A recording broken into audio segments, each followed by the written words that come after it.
भारत गौरव आचार्य श्री पुलक सागर जी गुरुदेव के प्रवचन और धार्मिक कार्यक्रम देखने एवं सुनने के लिए जिन शरणम मीडिया चैनल को अभी सब्सक्राइब करें और बेल आइकॉन पर क्लिक जरूर करें। ओम नमः सिद्धेभ्यः। ओम नमः सिद्धेभ्यः। ओम नमः सिद्धेभ्यः। यदर्चा भावेन प्रमुदितमना दर्दुरिह क्षणादासीत स्वर्गी गुणगण समृद्ध सुखनिधि लभन्ते सद्भक्ता शिव सुख समाजम किमु तदा। महावीर स्वामी नयन पथगामी भवतु मे। महावीर स्वामी नयन पथगामी भवतु मे। महावीर स्वामी नयन पथगामी भवतु मे। प्रथम तीर्थंकर ऋषभदेव भगवान की, भगवान महावीर स्वामी की, परम पूज्य गुरुदेव आचार्य श्री पुष्पदंत सागर जी महाराज की, अहिंसा परमो धर्म की, आचार्य श्री पुलक सागर जी महाराज के, मुनि संघ के।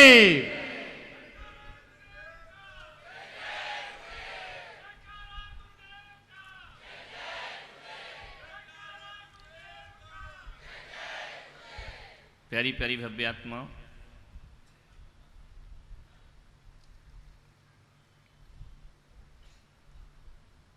जैनों में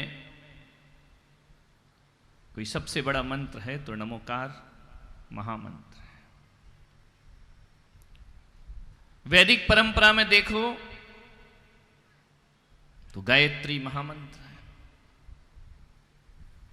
मंत्र हजारों हैं, लाखों हैं, लेकिन महामंत्र दो चार ही हुआ करते हैं।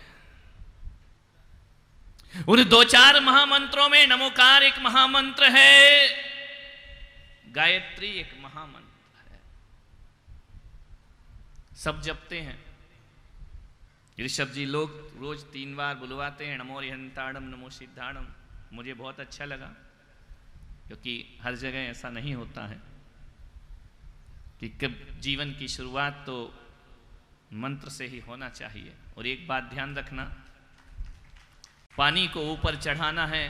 पानी और मन दोनों की गति नीचाई की तरफ होती है। मन भी नीचे की तरफ जाता है, पानी भी नीचे की तरफ जाता है। लेकिन एक बात ध्यान रखना, पानी को ऊपर चढ़ाना है तो यंत्र की आवश्यकता होती है, और जिंदगी को ऊपर चढ़ाना है तो मंत्र की आवश्यकता हुआ करती है।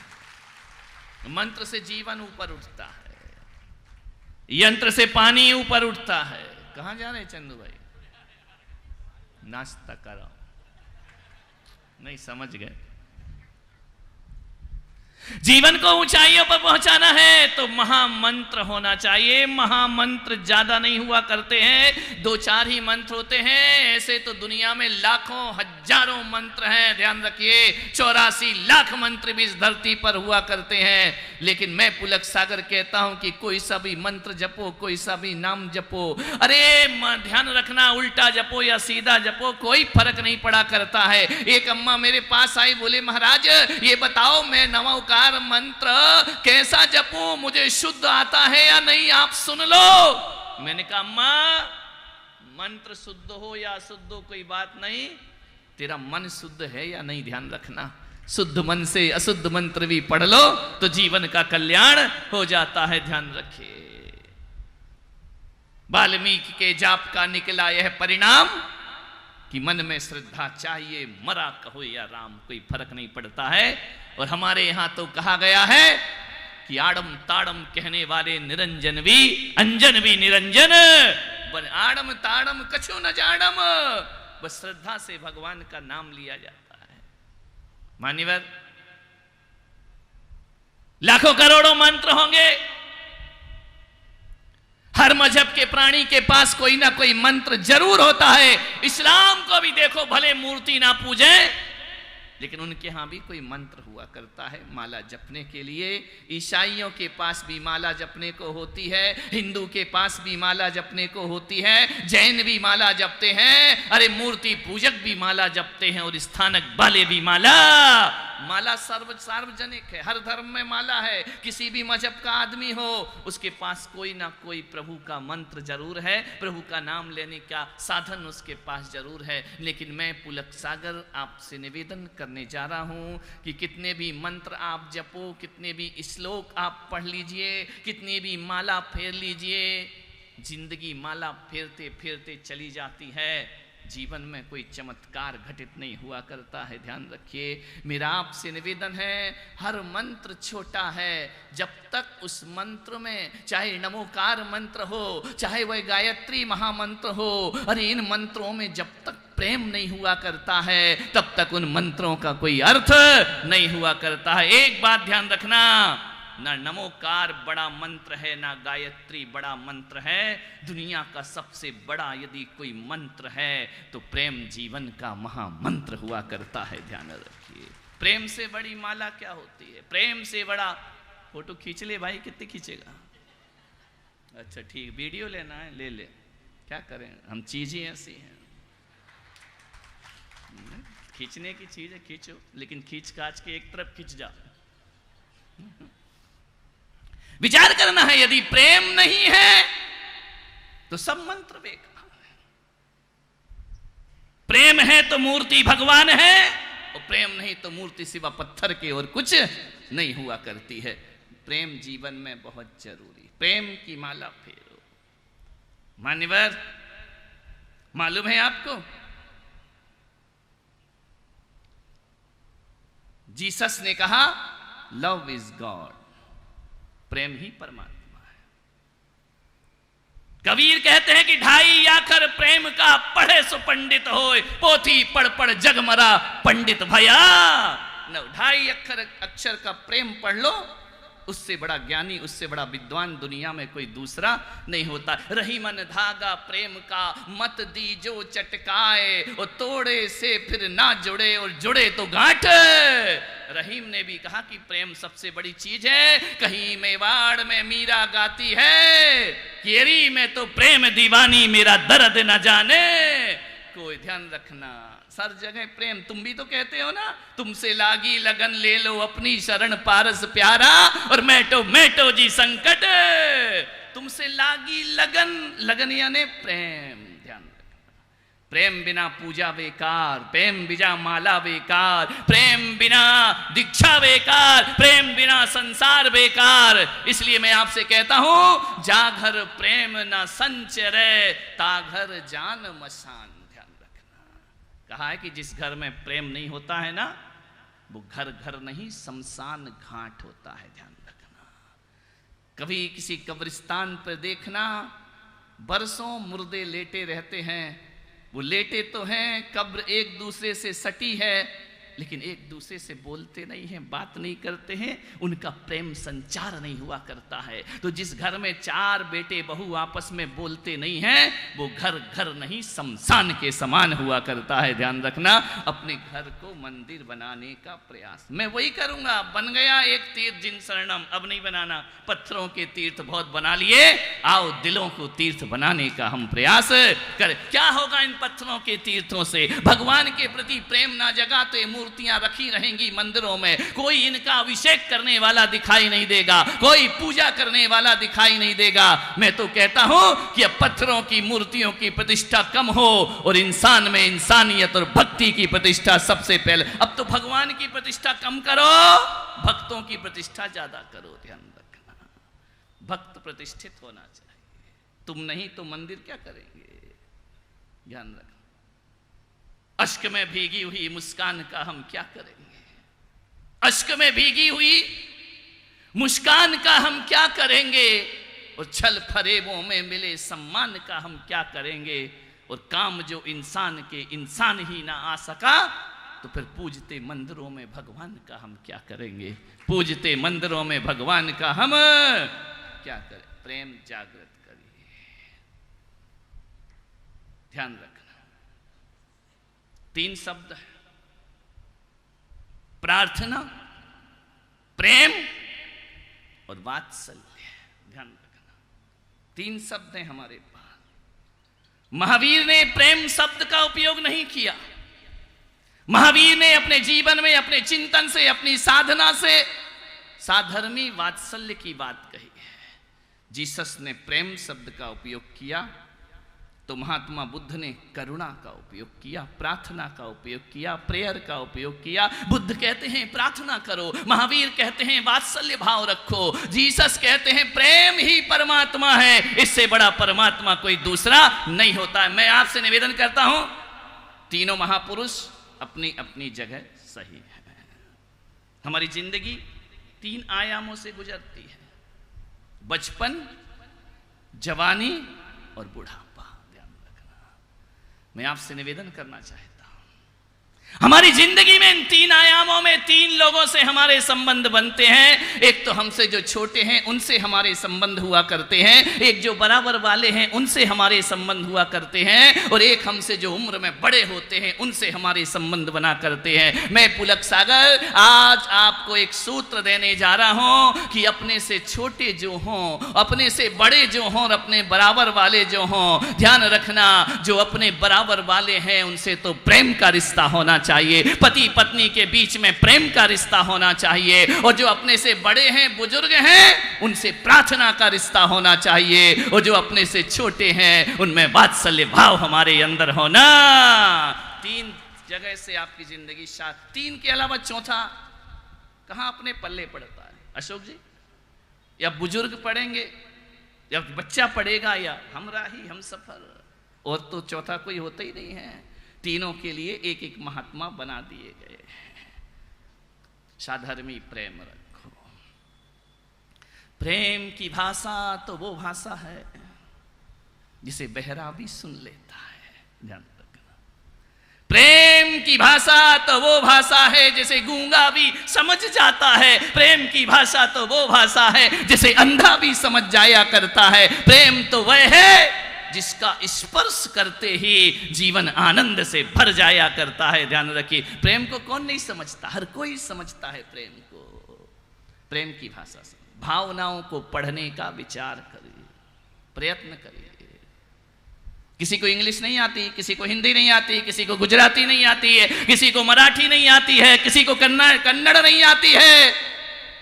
लेकिन एक बात बताओ, आप ऐसे जगह चले जाओ जहां आपको कोई आपकी भाषा को नहीं जानता है, तो भी आपको पानी मिलेगा या नहीं मिलेगा? मिल जाएगा मेरे भाई। ध्यान रखना, किसी भी देश में चले जाना, दुनिया के प्यास लगी हो और उस गांव में पानी को क्या कहते, उस शहर में, उस देश में नहीं मालूम है, मैं कहता हूं प्रेम से इतना कर देना, सामने वाला अपने आप पानी दे दिया करता है। बिना शब्द की भाषा हुआ करती है, जाकर के ऐसा कर दो तो आदमी समझ जाता है इसको भूख लगी है, ये भूखा। ये प्रेम की भाषाएं हैं। ध्यान रखना, प्रेम में शब्द नहीं होते, प्रेम निःशब्द हुआ करता है, प्रेम आत्मा से संचारित हुआ करता है। प्रेम हमारे घरों में समाप्त हो रहा है। मान्यवर, आपसे निवेदन करता हूं, जिस घर में प्रेम नहीं होता ना, और जिस घर में प्रेम होता है, 2 ही घर होते हैं। एक वो होते हैं जिनके घर में प्रेम होता है, एक वो होता है जिसके घर में प्रेम नहीं होता है। मैं आपसे निवेदन करता हूं, जिस घर में प्रेम नहीं होता है, अरे जिस घर में प्रेम होता है वहां 90 साल का बूढ़ा भी हाथ फैलाकर भगवान से कहता है, भगवान अभी मत उठाना, थोड़ी सी जिंदगी और जी लेने दे। ध्यान रखना, वो बूढ़ा जीने की याद प्रार्थना करता है कि मैं और जीऊं, मैं परिवार के साथ और बैठ सकूं, थोड़ी सी उम्र और मुझे मिल जाए। जिस घर में प्रेम होता है उस घर का 90 साल का बूढ़ा भी जीने की आशा रखता है, और जिस घर में प्रेम नहीं होता है 18 साल का जवान भी आत्महत्या करने को तैयार हो जाया करता है। 18 साल का जवान आत्महत्या कर लेता है, बेटियां आत्महत्या कर लेती हैं, बहुएं आत्महत्या कर लेती हैं। ये विषय मेरा बाद में आएगा, अभी तो केवल मैं प्रेम का विषय आपको दे रहा हूं। ध्यान रखिए, जहां प्रेम होता है ना तो घास फूस में भी गहरी नींद आती है, और जहां प्रेम नहीं होता तो सोने की लंका में भी रावण रात भर करवटें बदलता बीता।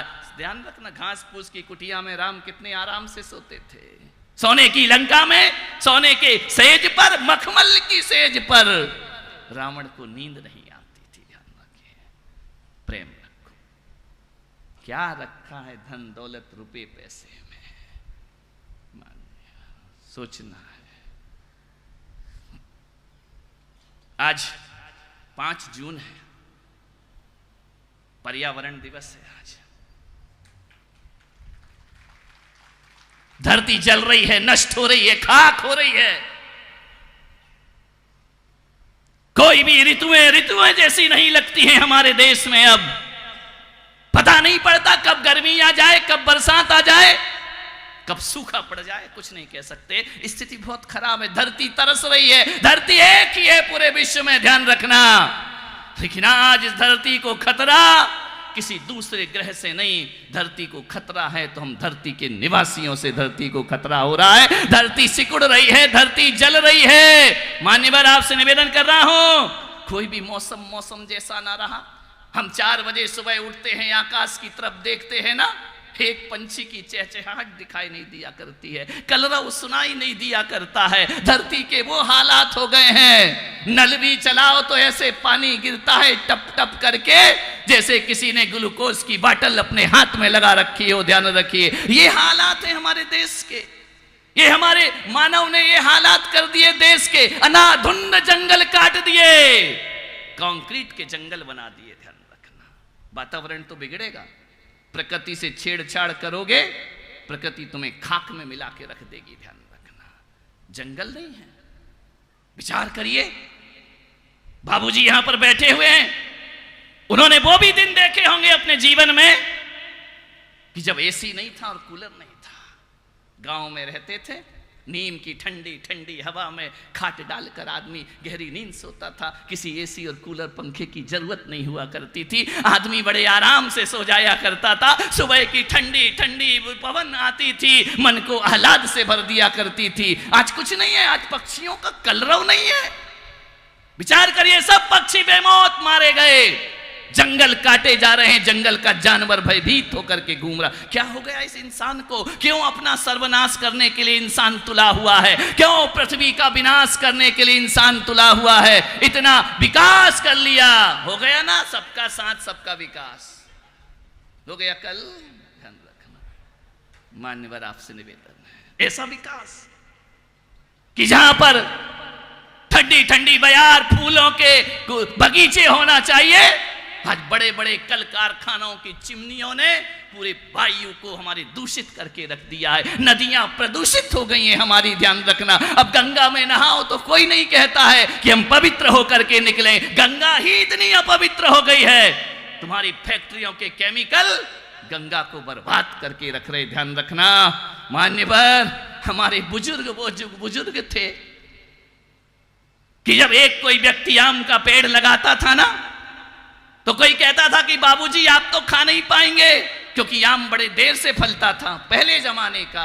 आज तो 2 साल का होता है और आम लटकाता है उसमें। ध्यान रखिए, पहले जमाने का होता था तो हमारे बुजुर्ग कहते थे कोई बात नहीं, जब हमारे बुजुर्गों ने हमारे लिए पेड़ लगाए हैं तो हमारा भी आने वाली पीढ़ी के लिए कर्तव्य बनता है उनको भी हम पेड़ लगा करके जाए। आज क्या है, खाने को देखो, सब्जियां देखो, हर किसी को कैंसर हो रहा है।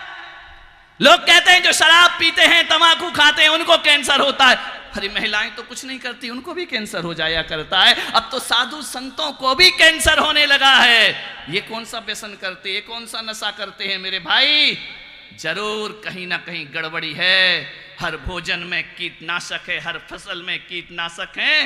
ये मनुष्य अपने साथ सबसे बड़ी दुश्मनी कर रहा है। मनुष्य अपना सर्वनाश स्वयं चयन कर रहा है। आपसे मेरा निवेदन है, आज 5 जून है, मुझे बोलना पड़ेगा इस पर। आपसे मेरा निवेदन है, नदियां सूख रही हैं, ध्यान रखना, बंजर हो गई भूमियां। यदि ये इंसान अभी भी नहीं संभला ना, तो हमारी आने वाली पीढ़ी सामूहिक आत्महत्या को तैयार हो जाएगी। मेरे भाई ध्यान रखना है, आपसे मेरा निवेदन है, हमें अभी उसकी कीमत नहीं मालूम। जब हमारे यहाँ पानी आता है तो हमें पानी की कीमत नहीं मालूम है। लेकिन आपसे मैं निवेदन करता हूं, जा करके देखना किसी रेगिस्तान में, राजस्थान में 3 किलोमीटर दूर हमारी जवान लड़की जाती है, मुश्किल से पीने का 1 घड़ा पानी नसीब हुआ करता है। आज तुम्हारे यहां आ रहा है, तुम बेहताशा पानी बहाए जा रहे हो, बाथरूम में पानी बह रहा है। देखो आप देखिए, एक बाल्टी से नहाने वाला 10-10 बाल्टी में नहा रहा है, सर्वनाश कर रहा है अपना ध्यान। मैं कहता हूं जल संरक्षण करो, प्रकृति को बचाओ मेरे भाई, ये प्रकृति को जीने लायक रहने दो। हम साधु संत कभी जंगल में रहते थे, अब तो जंगल बचे ही नहीं है, ध्यान रखना। वहां जाके हम करेंगे क्या? अब तो शहर भी जंगल से कम नहीं हुआ। ये पंखा लगा, ये कूलर लगा, स्थिति देखो, ये कंक्रीट का जंगल है, दीवारें इतनी गर्म होती हैं, आदमी की सहन शक्ति से बाहर हो जाया करता है। पहले कच्चे मकान हुआ करते थे, पहले कच्ची रोड हुआ करती थी, खेत खलिहान लहराते रहते थे, वृक्ष फलों से लदे रहते थे, जालियां धूमा करती थी, सावन की बहार आती थी। ध्यान रखना, सब खत्म हो गए, कहानी बन करके रह गए। मैं मनुष्य से निवेदन करता हूं, आज जितने भी लोग यहां बैठे हैं ना, मैं कहता हूं किसी से प्रेम करो या ना करो, हर आदमी को प्रकृति से प्रेम जरूर करना चाहिए, वातावरण से प्रेम करना चाहिए, इस माहौल को बदलना चाहिए। बीमारियां घेर ली हमने, कभी जब बचपन में सुना नहीं था कि कैंसर क्या होता है। मेरे कमरे में दिन में 10 लोग आते हैं, आशीर्वाद दो, इसे कैंसर हो गया महाराज। ध्यान रखिए मान्यवर, ये प्रकृति से छेड़छाड़ करने का अभिशाप है, ध्यान रखिए। पानी खत्म हो गया, लेवल गिरते जा रहा है पानी का, ग्लेशियर पिघलते जा रहे हैं, गंगा सिकुड़ते जा रही है। ध्यान रखना, क्या तुम्हारा कोई कर्तव्य नहीं है? जिस पृथ्वी पर तुम रहे, जिस देश में तुम रहे, आज इतनी पब्लिक यहां पर बैठी है, इतने लोग यहां बैठे हैं, मैं पुलक सागर कहता हूं कि अपनी संतान को तो हर कोई जन्म दे देता है, कौन ऐसा है यहां पर जो प्रकृति का जीवन बचाने का पुरुषार्थ करेगा? ध्यान रखिए, आपसे मेरा निवेदन है, कुछ करो या ना करो, सब हिंदू समाज बैठा है ना यहां, मरने के बाद तुम्हारा क्या किया जाता है? बोलो, जलाया जाता है ना, दफनाते नहीं है ना, किसी कुएं में उल्टा तो नहीं लटकाते हैं ना, साबरमती में ले जाके तो नहीं फेंकते हैं ना। हिंदू हो ना, जैन हो ना, तुम्हारे यहां अग्नि संस्कार हुआ करता है, ध्यान रखना। मैं आपसे कहता हूं, उसी आदमी को चिता में जलने का अधिकार होना चाहिए। तुम्हारी चिता जब जलती है ना, कितनी लकड़ियां लगती हैं, ध्यान रखिए।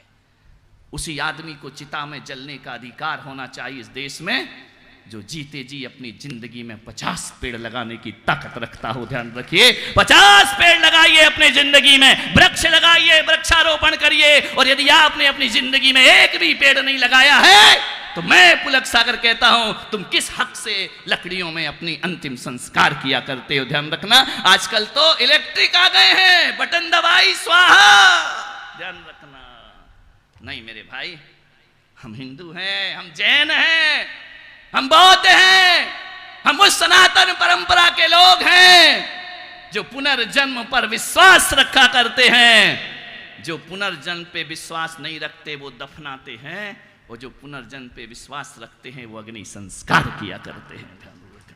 क्योंकि उन्हें मालूम है यह देह नष्ट हो गई, अब अगली नई देह मिलेगी। जो पुनर्जन्म को नहीं मानते हैं वो लाशों को संभाल करके रखते हैं, फिर आएगा कोई, कयामत होगी, फिर तुम्हें उठाया जाएगा। ये विश्वास हिंदुओं का नहीं हुआ करता है। हम तो शरीर को ऐसे छोड़ते जाते हैं। आज तुम यहाँ पर बैठे हो, मालूम है तुमको, एक शरीर नहीं 84 लाख शरीर तुमने फेंके हैं बाल पा करके। हम इस शरीर से प्रेम नहीं करते। हमारा दर्शन आत्मा का प्रेमी होता है, हमारा दर्शन देह का प्रेमी नहीं हुआ करता है। इसलिए हम इस देह को मृत होने के बाद अग्नि में संस्कारित कर दिया करते हैं। ध्यान रखना, काय में फेरे लोगे?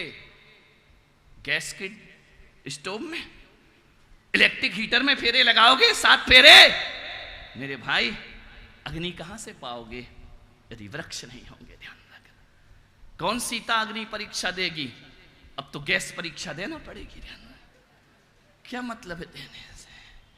जिंदगी में समझिए, मैंने अभी तक आपसे कुछ नहीं मांगा, आज आप हाथ उठाकर मुझे विश्वास दिलाएं, हम अपनी जिंदगी में कम से कम पूरे जीवन में 5 पेड़ तो जरूर लगाएंगे अपनी जिंदगी में। हाथों को उठाकर विश्वास दिलाइए। कुछ लोग नहीं उठा रहे हैं, इनको जलने मत देना, ध्यान रखना। कैमरा वाला जरा रिकॉर्ड करे इसको, जो हाथ नहीं उठा रहा है उसे जलने का कोई अधिकार नहीं हुआ करता है, उसकी अंत्येष्टि का कोई अधिकार नहीं। इतने लोगों ने नियम लिए, अच्छे से उठाओ दोनों हाथ, शर्म की बात नहीं है। मैं तो आपसे निवेदन करता हूं, अब तो साधु संतों को भी नियम लेना चाहिए, यदि आप एक पेड़ लगाएंगे तभी हम आपसे आहार लेंगे, वरना हम आपसे आहार लेने वाले नहीं। प्रकृति का श्रृंगार करो, ध्यान रखना, जियो। और हमारे महावीर ने तो कहा कि पेड़ की पत्ती भी मत तोड़ो मेरे भाई। हमारे यहां तो मंच भी सजता है तो प्रतीक में सजता है, हम ओरिजिनल पत्तियां भी अपने मंच पर नहीं लगाया करते हैं। हम सोचते हैं कि पेड़ को कष्ट भी नहीं होना चाहिए, दर्द भी नहीं होना चाहिए। ध्यान रखना, हाथ उठाया है आपने, कसम ली एक संत के सामने, नहीं तो बेटा बरसात में मरोगे, आग नहीं लग पाएगी। ध्यान रखना, मान्य निवेदन। और क्या आग लगी हो पानी गिरा देगा? तूने पेड़ लगाया कहाँ है जो तू जल रहा है बैठकर? तुझे तो जलने का हक ही नहीं होना चाहिए, तुझे तो ले जाके पड़ोस में दफना देना चाहिए। ध्यान रखना, मान्य पेड़ लगाओ, वृक्ष लगाओ। आज पर्यावरण दिवस है, सौगंध खाइए। और एक नियम लेना, जो भी आदमी पेड़ लगाएगा स्वदेशी पेड़ लगाएंगे। ध्यान रखना, विदेशी पेड़ों से हमारी भारत की वसुंधरा बंजर हुई जा रही है मेरे भाई। वो पेड़ पानी सोख लेते हैं और पूरा पानी का लेवल नीचे चला जाता है। विदेशी पेड़ों के पास छाया नहीं होती है, विदेशी पेड़ों के पास पक्षी जाकर भोजन नहीं करता है। तुम्हें मालूम है पहले हमारी स्वदेशी अमरूद आता था ना, क्या कहते हो तुम गुजराती में अमरूद को? है जामफल। बहुत जाम लगा है भाई, ध्यान रखना। उस जाम फल को देखो, पहले जाते थे ना, हर जाम फल पर किसी तोते की, पक्षी की चोंच का निशान होता था। आज नहीं होता है, आज तो लिखा रहता है ओके टेस्टेड। विचार करिए क्या स्वाद होता था। एक अमरूद आता था पूरा घर महक जाया करता था। आज तो किलो से भी अमरूद ले आओ तो महकता नहीं है। मेरे चौके में आते, महाराज एप्पल ले लो, बड़ा लाल एप्पल, इतना बड़ा, खाओ तो ऐसे ही लगता जैसे थर्माकोल खा रहे हो, उसमें कुछ स्वाद ही नहीं है मेरे भाई। अमरूद जामफल इतना बड़ा हो गया है, खाओ तो लगता कागज खा रहे हैं क्या। ना स्वाद है ना पौष्टिकता है, कुछ नहीं है। ये विदेशी फल, कभी ख्याल करना, विदेशी फल पर हिंदुस्तान का पक्षी चोंच नहीं मारता है। वो भी जानता है कि विदेशी नहीं, हमें स्वदेशी खाना। फिर इंसान क्यों नहीं जानता है? आजकल फूल के पेड़ में देखता हूं गुलदस्ते, एक भी तितली नहीं दिखती है, एक भी उसके ऊपर भौरा गुंजार करते नहीं दिखता है, क्योंकि गुलाब का पौधा तुमने लगाया है, नस्ल विदेशी है, हाइब्रिड है, उस पर भौरे भी गुंजार नहीं करते। लेकिन कहीं यदि स्वदेशी फूल खिल जाए गुलाब का, तो तितलियां भौरे उस पर गुंजार करने लगते हैं। ध्यान रखिए, एक जानवर भी स्वदेशी विदेशी जानता है। तुम लोग गुजरात वालों बस एक ही रट लगा रखी, विदेशी को अध्यक्ष नहीं, विदेशी प्रधानमंत्री नहीं। अरे विदेशी फल भी नहीं होना चाहिए और विदेशी फूल भी नहीं होना चाहिए, विदेशी वस्त्र भी नहीं होना चाहिए। स्वदेशी है तो स्वदेशी रहो और अपने देश से प्यार करो। इन कपड़ों को इतना साधारण मत समझो। महात्मा गांधी जब इनकी होली जलाते हैं ना, विदेशी वस्त्रों की होली जलाते हैं। इसी तुम्हारे अहमदाबाद के महात्मा गांधी ने पूरी दुनिया को हिला करके रख दिया, हजारों वर्षों की गुलामी से देश को मुक्ति दिला दी। एक बात याद रखना, जब वह विदेशी वस्त्रों की होली जलाते हैं तो पूछा जाता है इनको जलाने से क्या होगा। महात्मा गांधी कहते हैं इससे स्वदेश की भावना जागृत होगी, राष्ट्रभक्ति जागृत होती। विदेशी फल फूल कभी नहीं लगाना और अपने घर में मत लाना, ये हाइब्रिड से तुम्हें कैंसर होता है। ध्यान रखिए।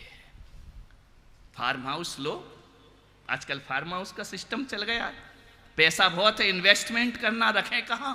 तो बोले खेती ले लो, उसमें फार्म हाउस बना दो और जैविक खेती करो।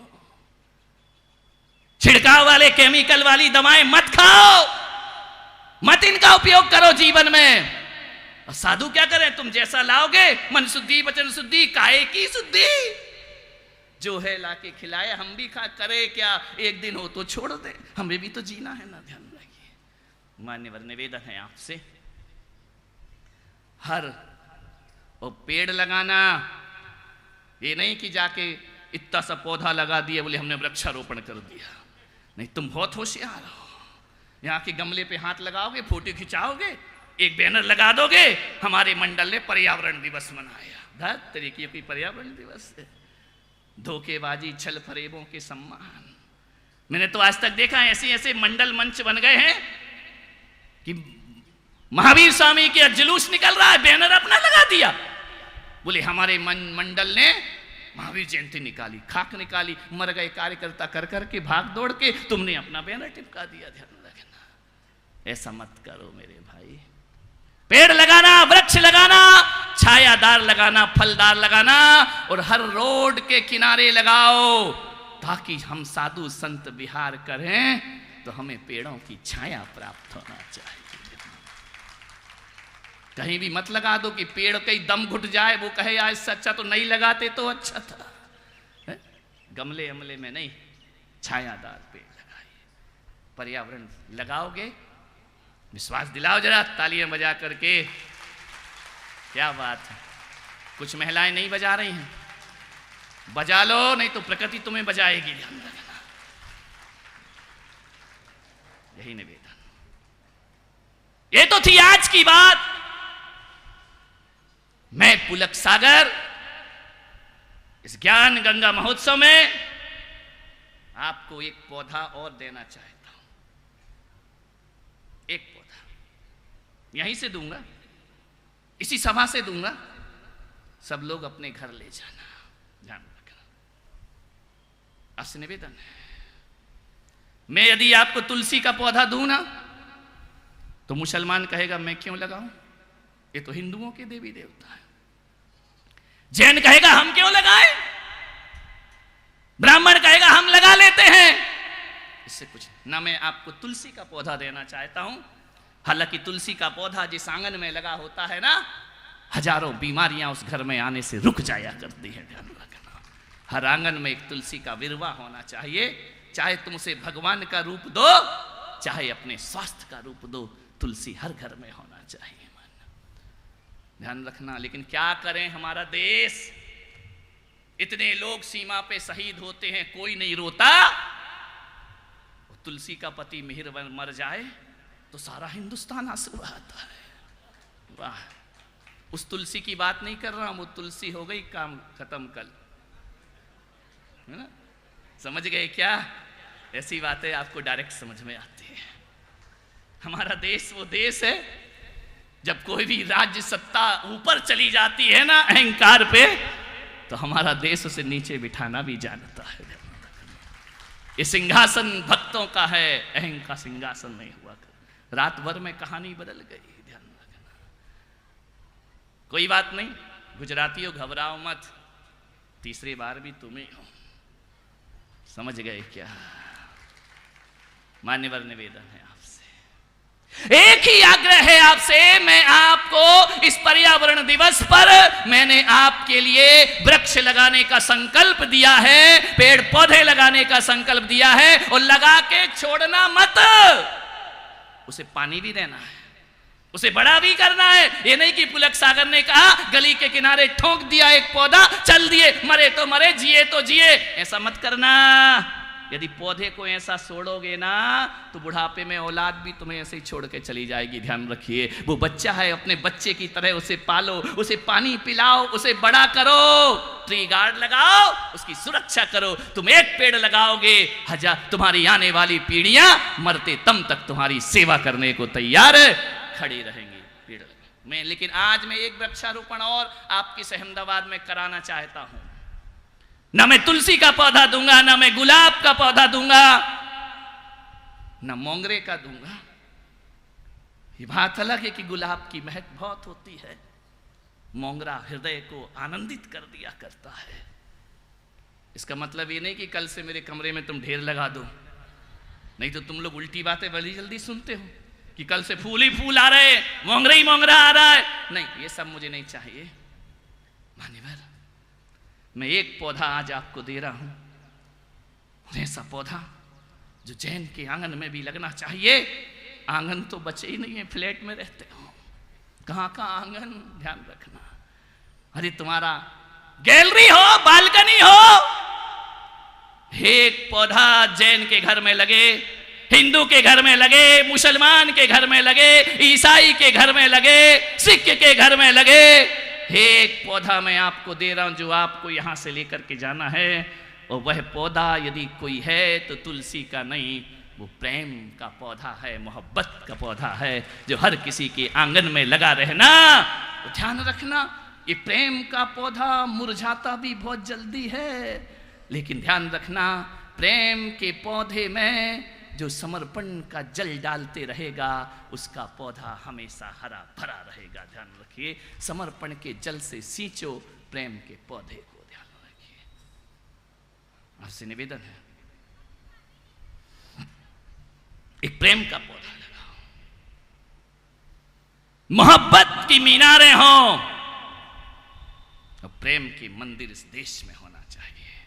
ये पुलक मंच के लोग बैठे, मनीष पाटनी वगैरह, मैं जब आया भी नहीं था, आने से पहले इन्होंने एक संस्था बना ली और इन्हें एक काम सौंपा गया कि तुम्हारे शहर में व्यस्ततम जगह पर प्याऊ होना चाहिए, पानी की व्यवस्था होना चाहिए। इन बच्चों ने करके दिखाया, एक नहीं 4-4 जगह इन्होंने प्याऊ लगाए। मैं उन्हें आशीर्वाद प्रदान करता हूँ।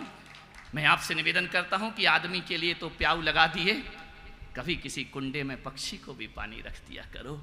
आदमी तो पानी ढूंढ लेता है, परिंदा कहाँ पानी ढूंढेगा। ध्यान रखना, ये परिंदा जो सरेआम जमीन से गिरा है, मुझे मालूम है ये प्यास से मर के गिरा है। ध्यान रखिए, आपके घरों में एक कुंडे में पानी नहीं है पक्षियों के लिए, भीषण गर्मी, उन्हें कौन पानी लाके, आज पक्षी नहीं है, आज चिड़िया नहीं दिखती है, उनके लिए ना भोजन है ना पानी है। हर घर में, मैं तो कहता हूं मुनियों के कमंडल का जल मिले या ना मिले, पक्षी के पीने का पानी का कुंडा हर किसी के घर में मिलना चाहिए, हर किसी के आंग छत पे रखा हुआ होना चाहिए। ये आपका दायित्व है, ये हमें बचाना है इस संस्कृति को, इस प्रकृति को। मान्यवर, आपसे मेरा निवेदन है, प्रेम का पौधा लगाओ। अब की बार ऐसी लहर ला दो इस अहमदाबाद में कि पानी के ही नहीं, प्रेम के प्याऊ भी घर घर में लगना चाहिए। तुम्हारे घर कोई आए, प्रेम का पानी पी करके जाएगा। क्यों इंतजार करते हो? मुसलमान इंतजार करता है कि जब ईद आएगी तो गले मिलेंगे, हिंदू इंतजार करता है होली आएगी तो गले मिलेंगे, जैन इंतजार करता है संवत्सरी क्षमावाणी आएगी तब गले मिलेंगे। पागल हो गए हो तुम। मैं पुलक सागर कहता हूं, हमारा देश तो त्योहारों का देश है। कितने त्योहार हैं हमारे देश में, दुनिया में कहीं इतने त्योहार नहीं होंगे। आज एकम, कल भाई दूज, परसों आखा तीज, आ गई गणेश चतुर्थी, आ गई ऋषि पंचमी, फिर आ गई चंदन छठ, फिर आ गई मोक्ष सप्तमी, फिर आ गई जन्माष्टमी, आ गई रामनवमी, आ गया दशहरा, आ गई डोल 11, आ गई बक्ष बारस, आ गई धनतेरस, फिर आ गई दिवाली। अब बता कौन सा दिन खाली विचार। हमारे यहाँ तो एकम से लेकर दिवाली तक त्योहार ही त्योहार होते हैं। मैं आपसे निवेदन कर रहा हूं बड़े विनम्रता के साथ, रोज अपने जीवन में ध्यान रखिए, इंतजार मत करो, ध्यान रखो। सुबह गले मिलो तो समझना आज होली का त्योहार है। रोज शाम गले मिलो, ईद का त्योहार है, दिख गया चांद। अरे आकाश का चांद मत देखो पागलो, अपने घर में भी कुछ चांद रहते हैं, उन्हें देखकर भी गले मिल लिया करो और जीवन को ईद का त्योहार बना लो। और दोपहर को जब मिलो तो समझ लेना हो गया मिच्छामि दुक्कड़म, उत्तम क्षमा हमारी हो गई, संवत्सरी हो गई। रोज गले मिलो ना भाई, रोज त्योहार मनाओ। मैं थोड़ी कहता हूं कि साल में एक बार त्योहार मनाओ, गले मिलने का त्योहार तो रोज होना चाहिए। सुबह से शाम मिलो। मान्यवर, रोज दिवाली, रोज होली, ऐसा माहौल हमारा बनना चाहिए। आपसे निवेदन है, मैंने सोचा एक दिन कि भगवान महावीर ने प्रेम शब्द का प्रयोग क्यों नहीं किया? उन्होंने वात्सल्य शब्द का उपयोग किया। बहुत सोचा। एक दिन मंदिर में जाकर भगवान महावीर से पूछा कि हे मेरे परमात्मा, हे मेरे प्रभु, तुमने वात्सल्य शब्द क्यों चुना? महावीर ने कहा कि पुलक सागर, यदि मैं प्रेम शब्द को चुनूंगा तो सारी दुनिया शारीरिक प्रेम को परमात्मा समझ बैठेगी। इसलिए मैंने कहा कि प्रेम मोह विहीन होना चाहिए, प्रेम शारीरिक नहीं होना चाहिए, प्रेम आत्मा का होना चाहिए। लेकिन यदि महावीर कहते हैं कि मैंने प्रेम को परमात्मा कह दिया तो ये दुनिया शारीरिक प्रेम और वासना में डूब जाएगी। ध्यान रखना, महावीर ने कहा कि वात्सल्य भाव होना चाहिए। मैंने पूछा भगवान वात्सल्य भाव कैसा होता है? उन्होंने मुझे उदाहरण दिया, गाय बछड़े की तरह होता है। मैंने कहा क्या गजब कर दिया भगवान आपने, मनुष्य को समझाने के लिए जानवर के उदाहरण देती है। यानी मनुष्य अपने उदाहरण से नहीं समझता है, जानवर के उदाहरण से समझता है। बोले क्या करूं पुलक सागर, मेरी भी पहचान इन्होंने जानवर से करी है कि ऋषभदेव का बैल, अजितनाथ का हाथी, हमें नहीं छोड़ा इस आदमी ने। सारे भगवानों की पहचान यही तो है। भोलेनाथ बैठे हैं नंदी बैल पर, ध्यान रखना, दुर्गा बैठी है तो शेर पर बैठी, सिंह वाहिनी। हर भगवान को तुमने जानवर से पहचाना तो महावीर ने कहा जब तुमने हमें जानवर से पहचाना तो मैं भी तुम्हें जानवर से पहचान कराऊंगा। ध्यान रखिए, विचार करना है। मैंने कहा फिर भी भगवान अच्छा उदाहरण दे देते, कैसे प्रेम से रहें। अरे बोल देते कि सौभाग्यमल कटारिया जैसे प्रेम से रहो, लेकिन तुम तो कहते गाय बछड़े की तरह प्रेम से रहो। महावीर ने कहा कि सुनो, ये भी बोल सकते थे ना कि मां बेटे जैसा प्रेम करो, गाय बछड़े जैसा प्रेम करो। बोले देखो, यदि कोई गाय और इंसान की मां अपने बच्चे को दूध पिलाती है तो बुढ़ापे में रोटियों की इच्छा रखती है। कहते हैं ना, मैंने तुझे आंचल का दूध पिलाया है, तू मेरे बुढ़ापे की लाठी बनना। ध्यान रखना, इतना स्वार्थ इंसान के अंदर होता है। लेकिन जब गाय अपने बछड़े को दूध पिलाती है ना, तो बुढ़ापे में घास की उम्मीद नहीं रखा करती है, वह निश्चल भाव से अपने बछड़े को दूध पिलाती है। महावीर ने कहा स्वार्थ विहीन प्रेम होना चाहिए, और स्वार्थ विहीन प्रेम इस धरती पर किसी का है तो गाय और बछड़े का प्रेम स्वार्थ। किसी गाय ने कहा ये बछड़ा मैं दूध नहीं पिलाऊंगी, तू बुढ़ापे में मुझे घास देना, जब मुझसे चलते ना बने तो सहारा देना। नहीं, ये पूंछ वाले निस्वार्थ प्रेम करते हैं, मूंछ वाला स्वार्थ में प्रेम करता है। ध्यान रखिए, आपसे निवेदन, हर प्रेम में स्वार्थ समाया है तुम्हारा। ध्यान रखिए, वात्सल्य भाव रखो। मान्यवर, मैं एक दिन मुंबई से बिहार कर रहा था, सुबह सुबह का समय था। मैं निकल गया सुबह सुबह बिहार करते हुए। मैंने क्या देखा, रास्ते में एक महिला कुत्ते के बच्चे को गोद में लेकर मॉर्निंग वॉक करा रही। मैंने कहा कमाल हो गया भाई, कुत्ते के बच्चे को लेके मॉर्निंग वॉक। यहां तक भी मैं कुछ नहीं बोला। थोड़ी देर बाद क्या देखता हूं, उसके बच्चे को नौकर लेके चल रहा है। मैंने कहा अब तो हद हो गई दुनिया की। ध्यान रखना, अब तो ये बहुत बड़ी बात हो गई। कुत्ते के बच्चे को तुम गोद में लेके चलो, तुम्हारे बच्चे के लिए नौकर लगा हो, इससे बड़ी मानवता की हत्या और क्या होगी। ध्यान रखना। मैंने महाराज से पूछा, मैंने कहा महाराज देख रहे हो? बोले महाराज क्या दिख रहा है? मैंने कहा तुम देखो मेरी दृष्टि से। बोले क्या? मैंने कहा कुत्ते के बच्चे को महिला लेके घूम रही है। मैंने बोला ऐसा क्यों हो रहा है? अब ये महाराज तो अपनी अटकलें, अरे मॉडर्न जमाना है, रिच फैमिली में ऐसे ही हुआ करता है। मैंने कहा क्या मालूम, रिच फैमिली में कुत्ता आदमी होता है और आदमी कुत्ता होता है, मुझे पता ही नहीं था। ध्यान रखिए, मुझे क्या मालूम था आदमी की जिंदगी कुत्ते से भी बदतर हुआ करती है। विचार करिए। मैंने कहा नहीं महाराज तुम नहीं समझे अभी। तो बोले क्या होता है? मैंने कहा या तो ये महिला पिछले जन्म में इस कुत्ते की मां रही होगी। मेरा धर्म तो ये कहता कर्मों का फल है। ध्यान रखिए, या फिर अगले जन्म में बनने की, आगे का प्रवचन आपको याद है, बनने की तैयारी कर रही है। बड़ा ताजुब होता है जब पड़ोस में बच्चा रोए तो हमारे घर में एक कप दूध नहीं मिलता है, वो कुत्ते के लिए स्पेशल दूध आया करता है। अरे आदमी के साबुन से ज्यादा कुत्ते के साबुन महंगे होते हैं। जितना महंगा शैम्पू आदमी नहीं लगाता उससे ज्यादा महंगा कुत्ता लगाता है। मेरा एक संग में है एक आदमी, उसने देखा महाराज यदि मुंबई में कुत्ते की इतनी इज्जत है तो भगवान मुझे अगले जन्म में, मैं देखता हूं बसों में से, कार में से कुत्ता झांक रहा, जीभ निकाल रहा है। अरे मैंने कहा मती मारी गई, कुत्ता गाड़ी में बैठा है, एसी में चल रहा है। होगा किस्मत वाला कुत्ता, किस्मत वाला होगा, पुण्य वाला, किसी पुलक सागर का आशीर्वाद मिल गया होगा, नहीं तो सड़कों पे धक्के खाते रहता। ध्यान रखना है। मान्यवर मैं ये नहीं कह रहा हूं कि कुत्ते के बच्चों को लात मारी जाना चाहिए, लेकिन मैं पुलक सागर कह रहा हूं कि जितना प्रेम कुत्ते के बच्चे से है उससे ज्यादा प्रेम इंसान के बच्चे से होना चाहिए।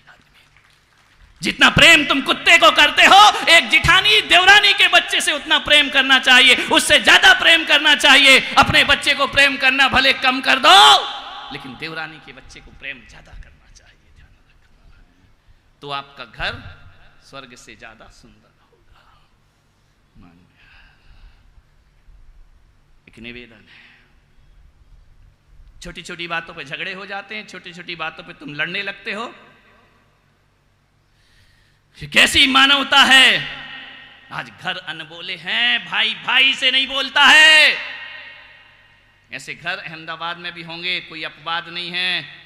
कोई दूध के धुले नहीं हो तुम, दूध का धुला इस धरती पर कोई नहीं है, मैं भी नहीं हूं। ध्यान रखना, दूध के धुले तो केवल तीर्थंकर भगवान होते हैं, जिनका जन्म होते ही जन्माभिषेक दूध से, बाकी कोई दूध का धुला नहीं। हर की दूध में मिलावट है। मैं जाता हूं सुबह अभिषेक देखने, मैंने कहा ये दूध इतना सांवला सा क्यों हो रहा है?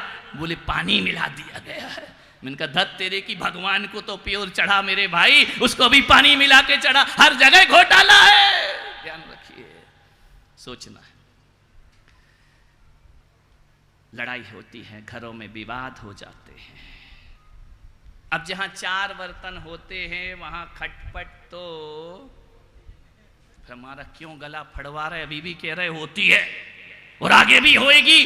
तो भैया चंदू जी बंद करो, ये रामायण क्या मतलब है? अरे तुमको तो बोलना था कि आज तक होती थी, अब आगे से हमारे घर में खटपट नहीं होने वाली। मॉड्यूलर किचन आ गए हैं ना, सब मालूम है मुझे। अब ऐसा करो, पहले तो टोकरे में बर्तन धो के रखते थे तो खटपट होती, अब तो सब स्टैंड बना हुआ है, सबके बीच में एक एक दीवार है, थाली थाली से नहीं टकराती है, तपेली तपेली से नहीं टकराती है, प्लेट प्लेट से नहीं टकराती है। अब खटपट नहीं होती, अब तो सीधी गिरती है और टुकड़े हो जाया करते हैं। जमाना बदल गया है, ध्यान रखना। मैं आपसे निवेदन करना चाहता हूं, लड़ाइयां होती हैं, विवाद हो जाते हैं, झगड़े हो जाते, कोई बात नहीं, होंगे झगड़े। किसके घर में नहीं होते मेरे भाई? तीर्थंकरों के घर में झगड़े नहीं थे क्या? ये भरत बाहुबली का क्या था? झगड़ा ही तो था। ध्यान रखिए, राम के यहाँ क्या था? झगड़ा ही तो था ना। कौरव पांडव में क्या था? झगड़ा। उनके यहाँ झगड़े हो सकते हैं तो अपन किस खेत की मूली हैं? अपन तो मूली भी नहीं, मामूली है। झगड़े तो सबके घरों में होते हैं, कौन से घर में नहीं होते हैं? हर घर में झगड़े होते हैं ना, कोई बात नहीं, हो जाते हैं। ये हमारे बीतरागियों में भी हो जाते हैं। थोड़ी बहुत खटपट हो जाती है, शाम को पिछामी दुखड़म, खेल खत्म। ध्यान रखना, लड़े झगड़े एक हो गए, गले मिल लिए, आज 14 से उत्तम क्षमा हो गई, जीवन आनंद में भर गया। लड़ो झगड़ो कोई बात नहीं है, लेकिन बोलचाल बंद मत करो अपनी जिंदगी, बोला करो। मैं जानता हूं, मेरा एक शहर में चातुर्मास हुआ, बहुत बड़ा चातुर्मास हुआ। अब बड़ा क्या होता है? ज्यादा भक्त आ गए तो बड़ा, और नहीं आए तो छोटा। बड़ा और छोटा हमसे थोड़ी होता है, तुम लोगों से होता है। ये बड़े लोग आ गए तो महाराज बड़े हो गए, छोटे आए तो महाराज छोटे हो गए। लेकिन मैं कहता हूं, मेरी सभा में आने वाला ना कोई बड़ा होता है ना छोटा होता है, मेरी सभा में जो आ जाता है वो भगवान का बंदा हुआ करता है, परमात्मा का पुत्र हुआ करता है। बहुत बड़ा चातुर्मास हुआ। आगरा में मेरा चातुर्मास था। चातुर्मास में पर्युषण पर्व आया। पर्युषण पर्व के आखिरी दिन क्षमावाणी का त्योहार आया। हजारों जनमेदिनी बैठी थी, सामूहिक प्रतिक्रमण चल रहा था। और प्रतिक्रमण के बाद मैंने सभी लोगों से आग्रह किया, निवेदन किया कि प्रतिक्रमण के बाद उत्तम क्षमा कार्ड में नहीं, मोबाइल में नहीं, खड़े होकर के एक दूसरे से गले मिलकर के साल भर का मनोमालिन्य धो डालिए, दिल से दिल को मिला डालिए। ध्यान रखना। सारे लोग गले मिले। जो छोटे थे उन्होंने बुजुर्गों के पैर छुए, बुजुर्गों ने छाती से उन्हें लगा लिया। मैं देख रहा था पूरी सभा में सब गले मिले, 2 लोग गले नहीं मिले। हालांकि वो सबसे गले मिले पर आपस में गले नहीं मिले। मैंने देखा यार सब गले मिल रहे हैं, वो इधर निकल जाता, वो इधर निकल जाता। अब क्या करूं, मेरे चश्मे में सब दिखता है। कमजोर आंखें हैं, चश्मा थोड़ी है। बोले इस चश्मे में क्या क्या दिखता है? मैंने कहा इसमें रब दिखता है, सब दिखता है इसमें। मैंने देखा, मैंने कार्यकर्ताओं से पूछा, चंदू और ये ऋषभ जी और केशु भाई, अशोक जी ऐसे कार्यकर्ता रहे होंगे, गौतम जी जैसे। मैंने कहा इधर आओ, वो आदमी सबसे गले मिल रहे हैं, आपस में गले क्यों नहीं मिल रहे हैं? उन्होंने कहा महाराज मत देखो उधर। मैंने कहा मत देखो उधर, क्यों? बोले वो नहीं मिलेंगे। मैंने कहा क्यों? अरे बोले नहीं मिलेंगे महाराज, तुम अपनी जिनवाणी करो और चलो, इस लफड़े में मत पड़ो। अरे मैंने कहा नहीं, मुझे बता, आज मैं यहां से उठने वाला नहीं हूं। ये 2 गले क्यों नहीं मिल रहे हैं? बोले 2 गले इसलिए नहीं मिल रहे हैं कि दोनों सगे भाई हैं। ध्यान रखना मान्यवर, उस दिन मुझे लगा कि चौमासे में मेरा प्रवचन करना बेकार हो गया। सब गले मिल रहे, 2 सगे भाई। बोले एक ही मां की कोख से जन्म हुआ है, एक ही पिता है, दोनों की 7 साल से दुश्मनी है। ना ये उसके घर जाता है ना वो उसके घर। और तो और महाराज, ये तो शादी विवाह में भी आना जाना बंद हो गया है इनका। उन्होंने कहा महाराज बड़ा भाई आता है और छोटा भाई आता दिखे तो बड़ा भाई रास्ता काट के दूसरी तरफ से निकल जाता है। मैंने कहा ये महावीर की क्षमावाणी है। मेरे महावीर तो शेर और गाय को एक घाट पानी पिलाते थे। मेरे महावीर तो सांप और नेवले को एक साथ बिठा देते थे। मैंने कहा मैं तो नहीं बिठा सकता शेर और गाय को एक घाट पे, लेकिन मैं पुलक सागर हूं। मैंने कहा मैं इन 2 भाइयों को तो एक थाली में खिला कर ही जाऊंगा, वरना यहां से मेरा बिहार होने वाला नहीं। यहां कोई लफड़ा नहीं है, कर जाऊंगा। ध्यान रखिए मान्य। मैंने उन दोनों को बुला के इधर आओ, मुझे आपसे बात करना है। तो बोले बोलिए मेरे परम भक्त, दोनों भक्त। इनका कमरे में आना, मुझे तुमसे बात करना है। स्टेज पे तो कर नहीं सकता। जैसे ही पहुंचा बड़ा भाई आया, बोले महाराज मैं आ सकता हूं? मैंने कहा आइए। मैंने कहा एक बात बताओ, तुम सबके गले मिले लेकिन पंडाल में कोई एक ऐसा था ना जिसके तुम गले नहीं मिले? उसने नजरें झुकाई, बोले हाँ महाराज मेरा भाई है, हम दोनों की दुश्मनी है, हम दोनों एक ही माँ बाप से पैदा हुए हैं लेकिन बोलते नहीं हैं, लड़ाई हो गई, झगड़े हो गए, हम बात नहीं करते। मैंने कहा आज तो कर लेना थी, क्षमावाणी है। बोले प्लीज महाराज मैं आपका भक्त हूं, आपके लिए सब कुछ कर सकता हूं, बस ये मत बोलो। अरे मैंने कहा मतलब क्या? बोले नहीं मेरा बहुत अपमान हुआ है, जिंदगी भर में उस अपमान को भूल नहीं सकता हूं। मैंने कहा एक बात बता, तेरे घर में कैलेंडर है? बोले हाँ। मैंने कहा अपमान कब हुआ? बोले 7 साल पहले। तो मैंने कहा कौन सी तारीख थी? बोले तारीख तो याद नहीं। मैंने कहा कौन सा कैलेंडर था? बोले वो कैलेंडर तो मैंने 1 साल बाद घर से बाहर निकाल के फेंक दिया। अरे मैंने कहा पागल, कैलेंडर फेंक दिया, तारीख भूल गया? उतनी सी बात भूल जाता तो 7 साल की दुश्मनी क्यों रहती। ध्यान रखना, आदमी कैलेंडर बदल लेता है, आदमी तारीख भूल जाता है, दिन भूल जाता है, लेकिन बात नहीं भूलता है। मैंने कहा एक काम कर, बोले बोलो आदेश करो। मैंने कहा जो कहूंगा करेगा। बोले सब कुछ करूंगा पर सॉरी नहीं बोलूंगा। आदमी जान जाए पर अकड़ नहीं जाती है, ध्यान रखना है। बोले मैं क्षमा नहीं मांग सकता हूं, प्लीज महाराज दूसरा टॉपिक लो। मैंने कहा नहीं, आज तो मेरा यही टॉपिक रहेगा। मैंने कहा तू मेरा भक्त है। बोले कट्टर भक्त हो, आज भी मेरे पास आते हैं। तो मैंने कहा एक काम कर। बोले क्या? मैंने कहा तू छोटे भाई के घर चला जा। बोले मैं चला जाऊं?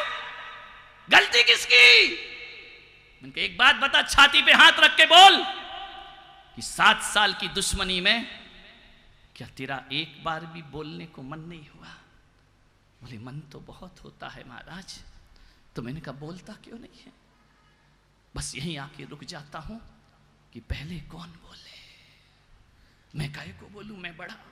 और वो छोटा सोचता है तू बड़ा तो बड़ा, बड़ा हुआ तो क्या हुआ, जैसे पेड़ खजूर, पंथी को छाया नहीं, फल लागे मैं क्यों झुकूं? अरे मैंने कहा इतनी सी बात? बोले हाँ। मैंने कहा एक काम कर, आज उसके घर चला जा, क्षमा नहीं मांगूंगा। मैंने कहा बिल्कुल नहीं, कसम है तुझे, क्षमा नहीं मांगना, बिल्कुल सॉरी नहीं बोलना, मिच्छामि दुक्कड़म नहीं बोलना, उत्तम क्षमा नहीं बोलना, कुछ भी मत बोलना। और बोले महाराज यदि मैं जाऊंगा तो ये कहूंगा कि मुझे महाराज ने भेजा। आदमी की अकड़ तो देख, हाथी निकल जाए पूंछ अटकती है, ध्यान रखना है। यही कहा। मैंने कहा बोल देना, बिंदास बोलना, महाराज ने भेजा है।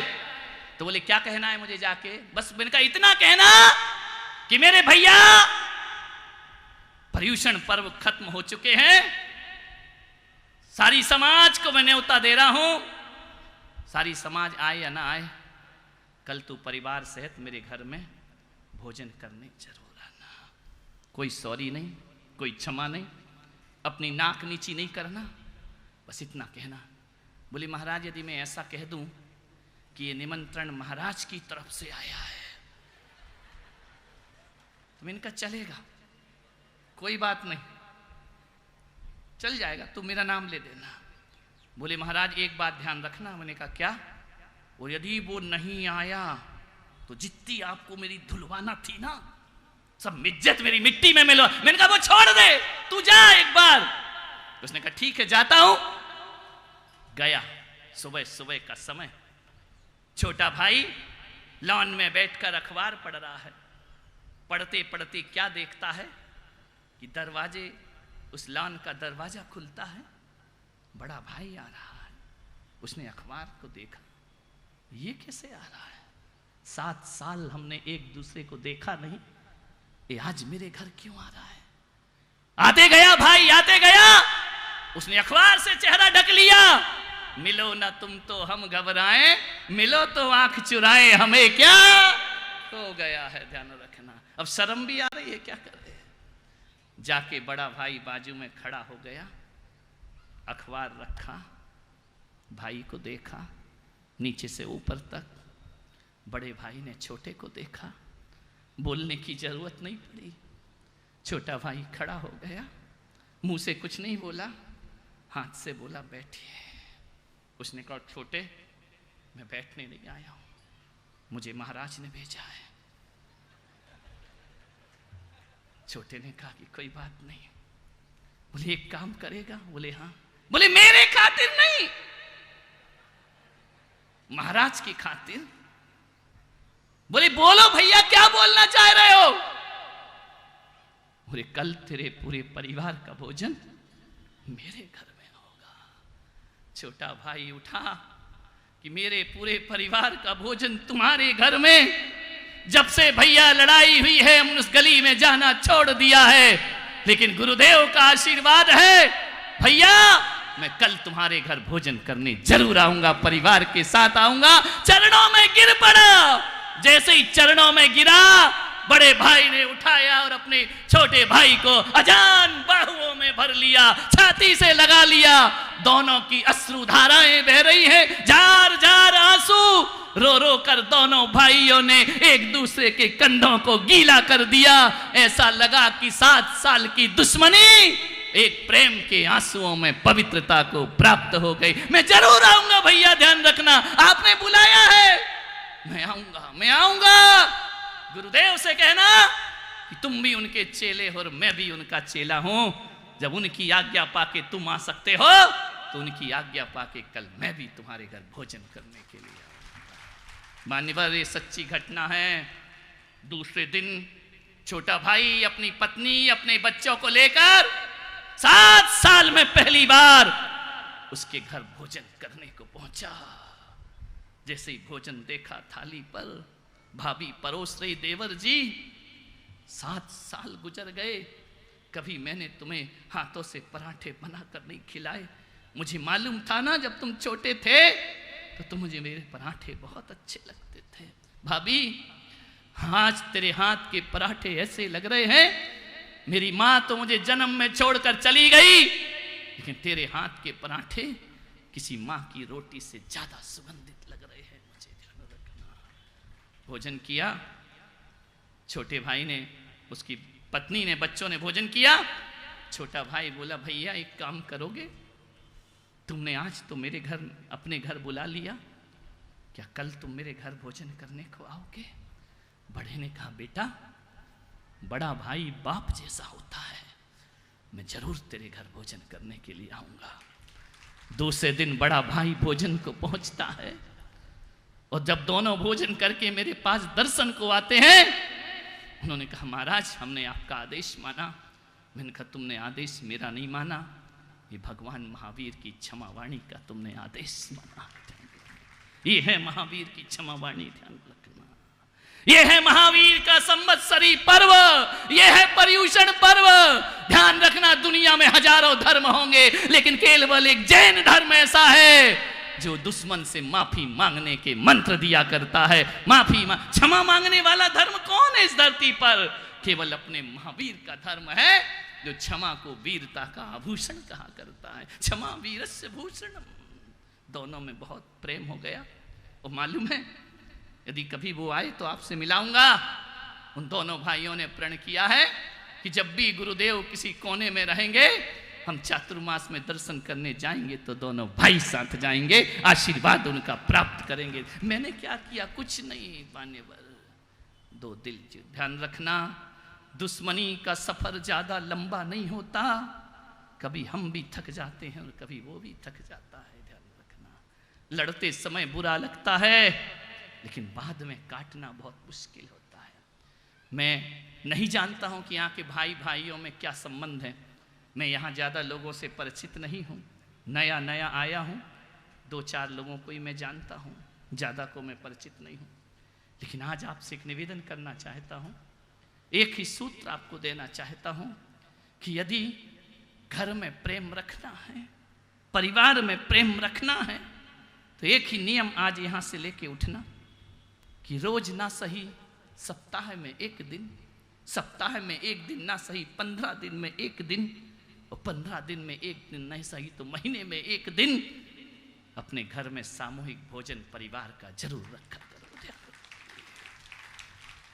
समाज के भोजन में जाते हो, घर के भोजन में नहीं बैठते हो। एक डाइनिंग टेबल पर बैठो। किटी पार्टी में जाने से कुछ नहीं हुआ करता है, बड़ी बड़ी पार्टियों में जाने से कुछ नहीं, पिकनिक में जाने से कुछ नहीं होता है।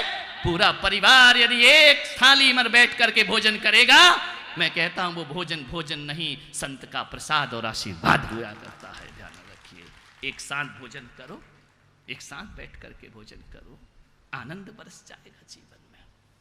मैं समाज के कर्णधारों से भी कहता हूं कि घर में प्रेम रखना है तो परिवार में सामूहिक भोजन करो, और समाज में प्रेम रखना है तो मंदिर में सामूहिक भजन किया करो। ध्यान रखना, जो सामूहिक भजन करता है उस समाज में प्रेम होता है, और जो सामूहिक भोजन करता है उस परिवार में प्रेम हुआ करता है। आज मंदिर सूने हैं, घर सूने हैं।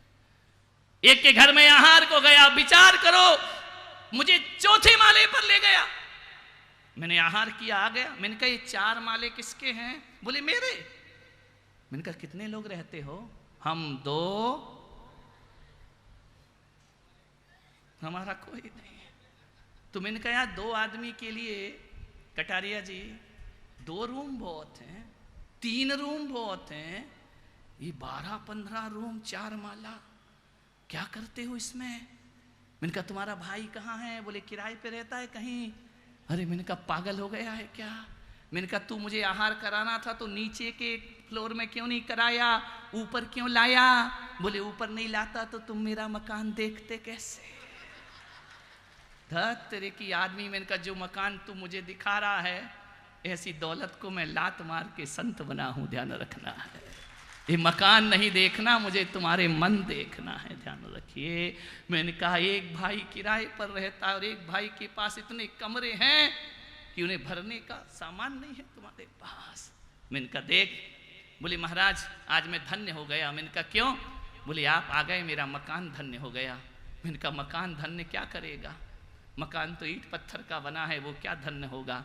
मैंने कहा मकान की छोड़, तेरा मन धन्य हुआ है या नहीं हुआ है? ध्यान रखिए, मकान को पवित्र मत कराओ, साधुओं के पगले पाड़कर मन को पवित्र कराओ तो तुम्हारा जीवन सार्थक होगा। मैंने कहा जा, तो जो किराए पे भाई रहता है ना उसको लेके आ कि चल, इतना 4 फ्लोर का मकान है, 1 फ्लोर में तू रहा कर, नीचे में मैं रहूंगा। ध्यान रखिए मान्यवर, जिंदगी है, रहते हो दिलों में टकरार किस लिए?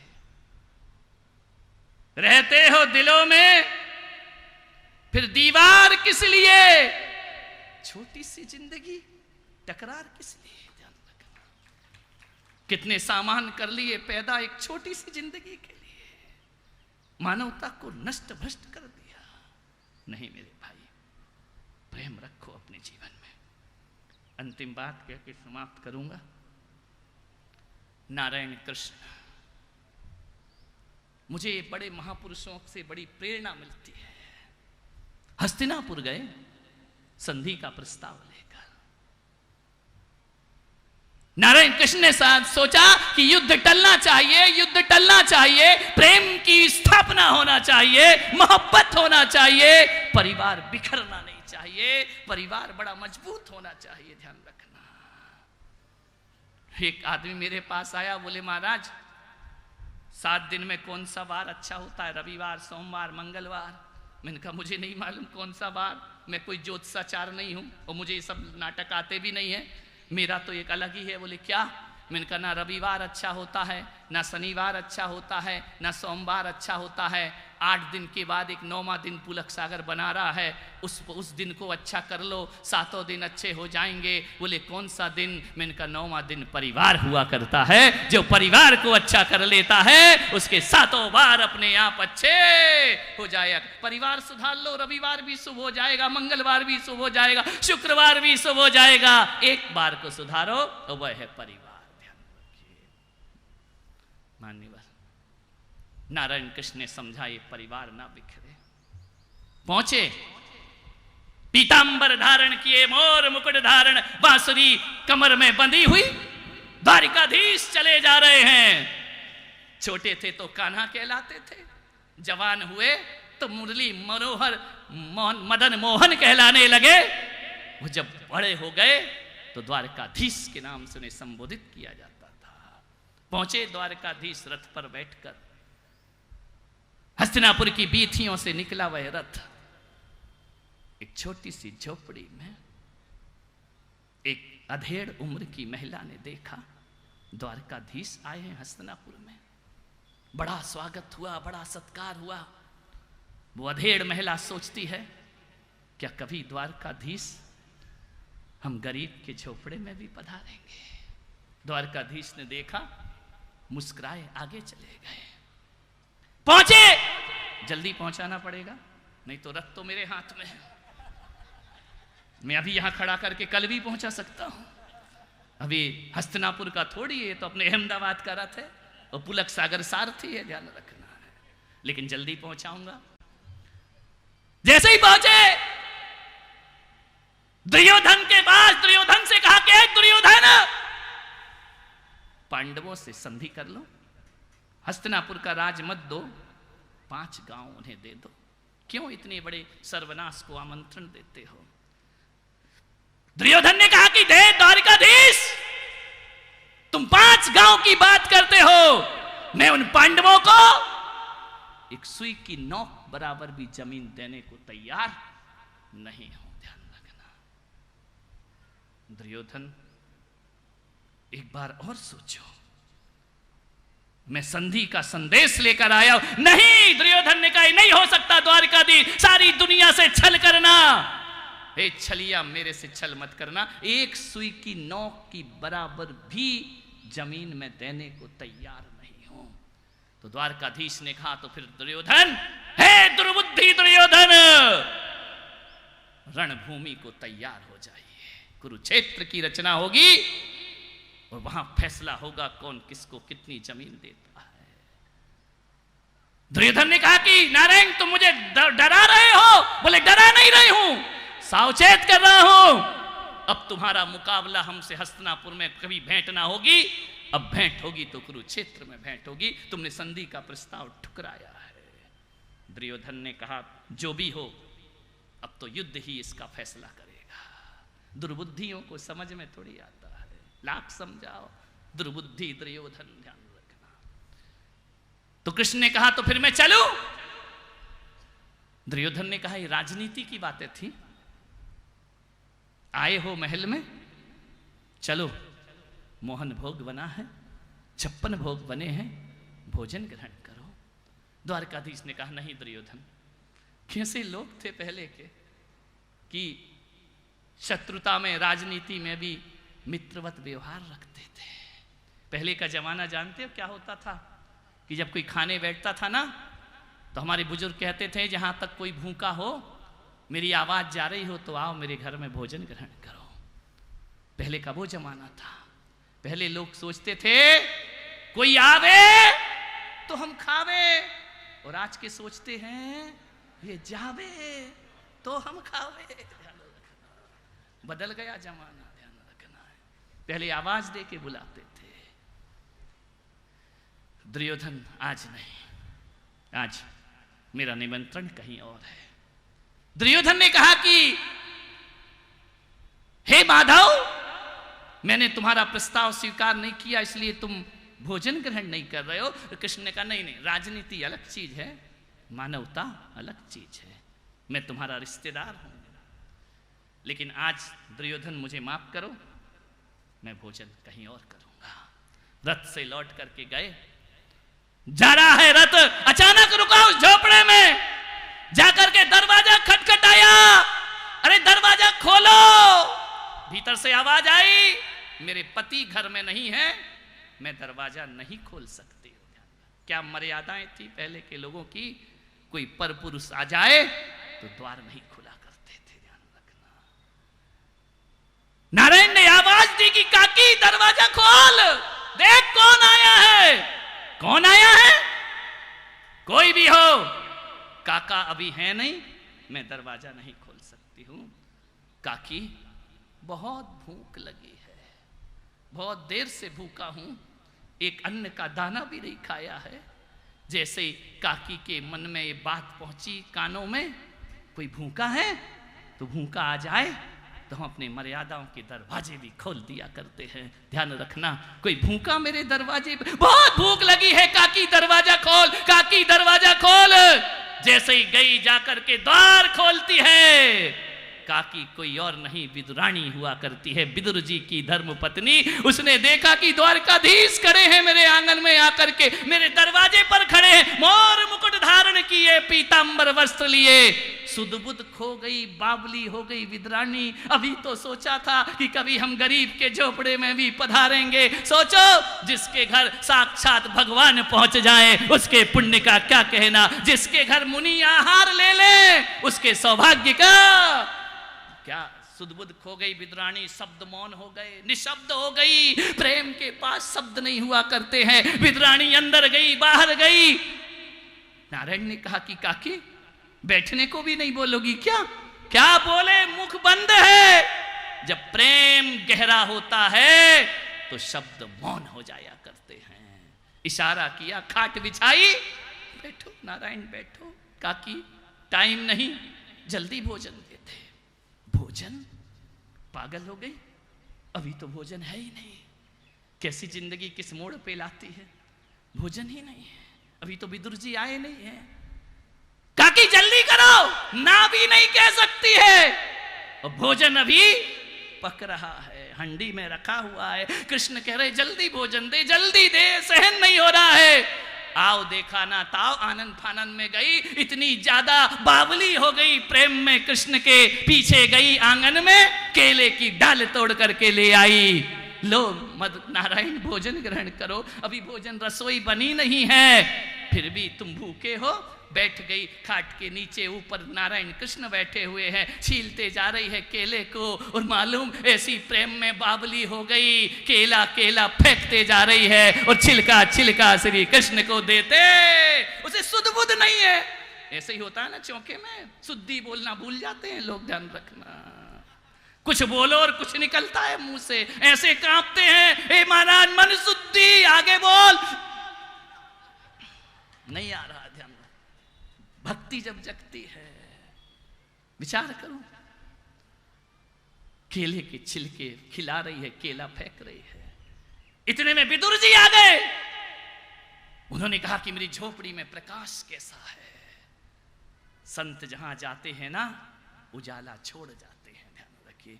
जब मैं यहां से जाऊंगा ना, तो तुम्हारे दिलों में उजाला छोड़ करके जाऊंगा। जहां महापुरुष पहुंच जाएं, हृदय में उजाला हो जाया करता।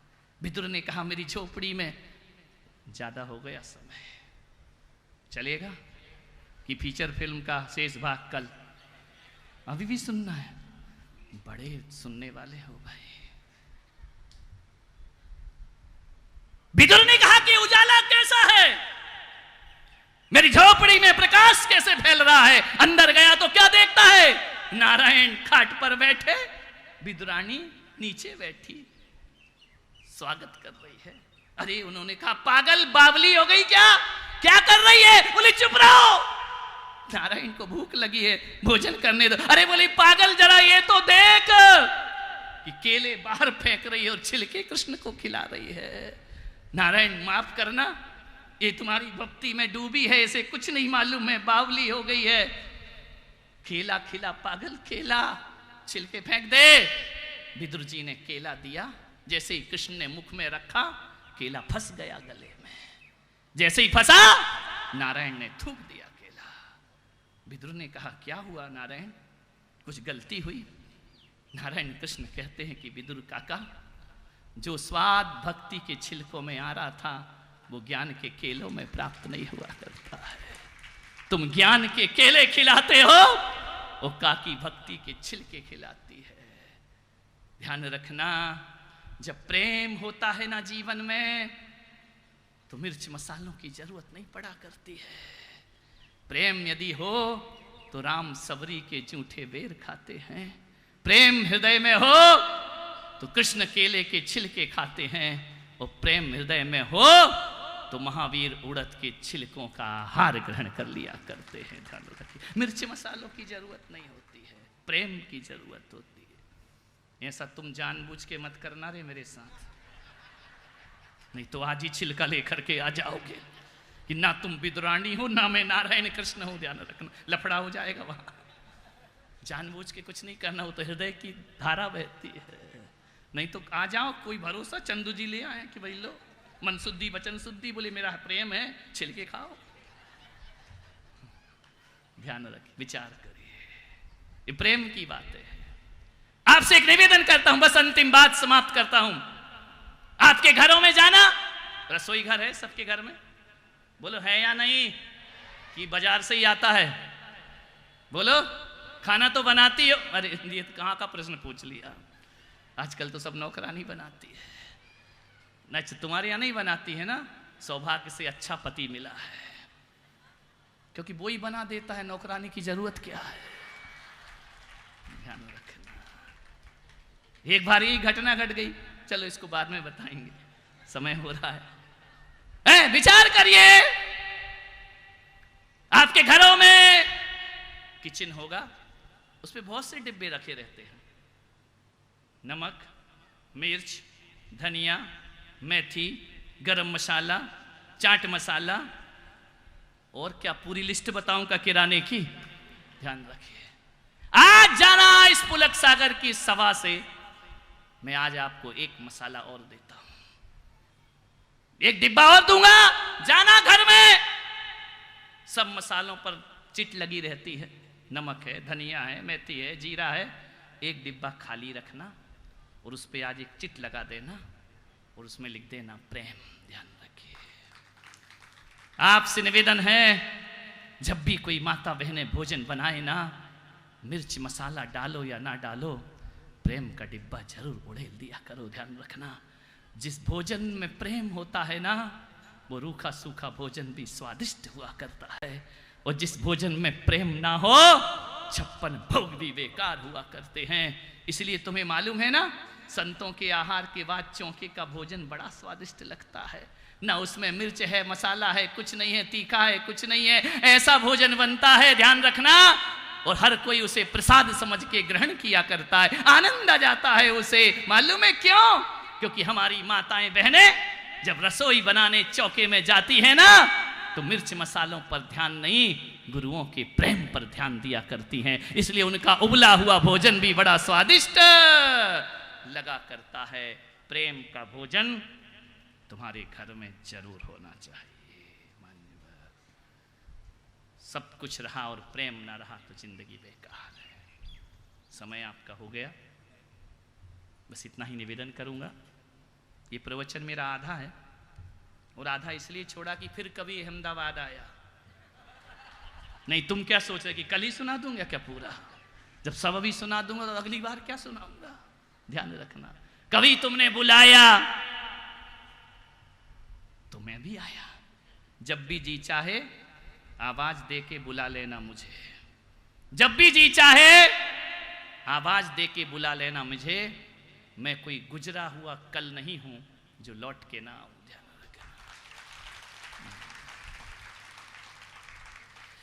एक ही कहूंगा, अपनी बात समाप्त करता हूं कि कुछ हो या ना हो, जा घर प्रेम न संचरे, ता घर जान मसान। ध्यान रखना, प्रेम का दिया, मोहब्बत के दिए जलाओ, प्रेम की रोशनी करो। आप सबने सुना, अनुग्रहित हूं। जय मां। कोई खड़ा नहीं होगा, एक भी। बैठ जाए जरा भाई साहब, बैठ जाए, बैठ जाए जरा। जब तक गुरुदेव मंच पर बैठे हैं, कोई भी अपने स्थान से खड़ा नहीं होगा। आज का प्रवचन कैसा लगा, गुरुदेव का आभार व्यक्त करना है। कितनी देर ताली बजती है उसके ऊपर आदर है।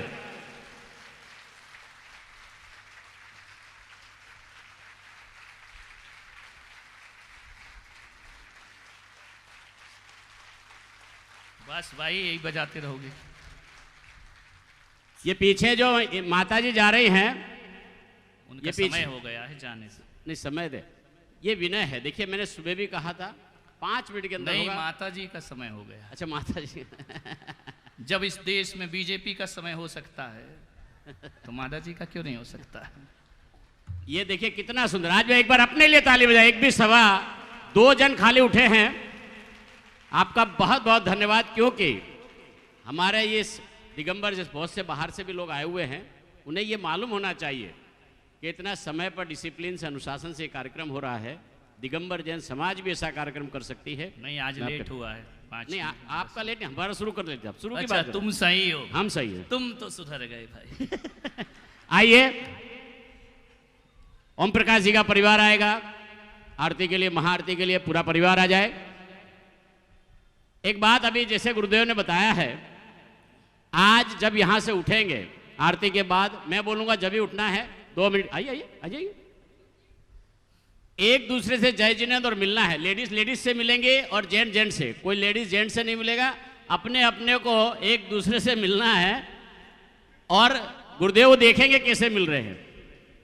ये आज करना है गुरुदेव। और हम 5 मिनट लेंगे, लेडीज लेडीज से, जेंट जेंट से, ठीक है? और जय जिनेंद करना है। आइए। और आज का नियम भी दे देता हूं। हाँ, नियम। सभी जितने भी लोग बैठे हैं, कम से कम 5 वृक्ष जरूर लगाना है। वृक्षारोपण करना है, उसकी कल विधिवत रूप से ऐसा होगा तो यहाँ कोई आयोजन करेंगे गुरुदेव के सानिध्य में। हमको हाथ वहीं जोड़ना है, ताली बजाना है, आरती ये पुण्यार्जक परिवार करेगा और सभी लाभ लेंगे। देखिए अब सिर्फ 5 दिन बाकी है, फिर इसके बाद ये कार्यक्रम पूरा होगा। ओ भाई साहब प्लीज बैठो, इधर बैठो, मैं नाम से बोल दूंगा फिर। हाँ चलिए, एक भी कोई खड़ा नहीं होगा, थोड़ा अगर खराब लगे तो मिच्छा भी दुकड़ा। आइए, आओ आओ राजेश भाई, आज बाबूजी को बहुत मजा आया भाई। दोनों हाथ ताली बजाकर वहीं बैठे बैठे।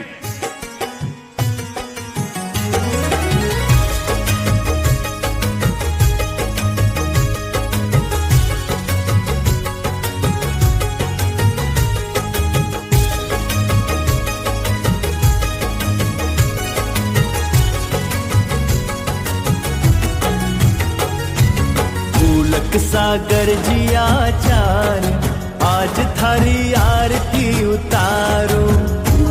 सागर जी आचार्य आज थारी आरती उतारो। आरती उतारो थारी मूरत निहारो। आरती उतारो थारी मूरत निहारो। पुलक सागर जी आचार्य आज थारी तालियां कम है, तालियां के साथ में।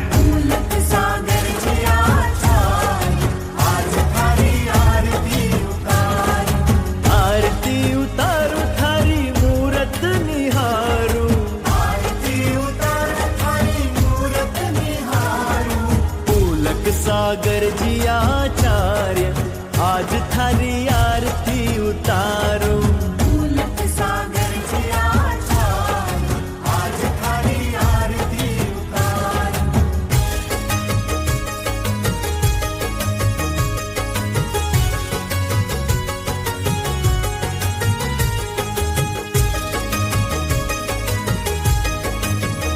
नीचे से ही हाथ जोड़ लेंगे, नीचे भी बैठेंगे। तुभ्यं नमस्ते भुवनार्ति हराय नाथ।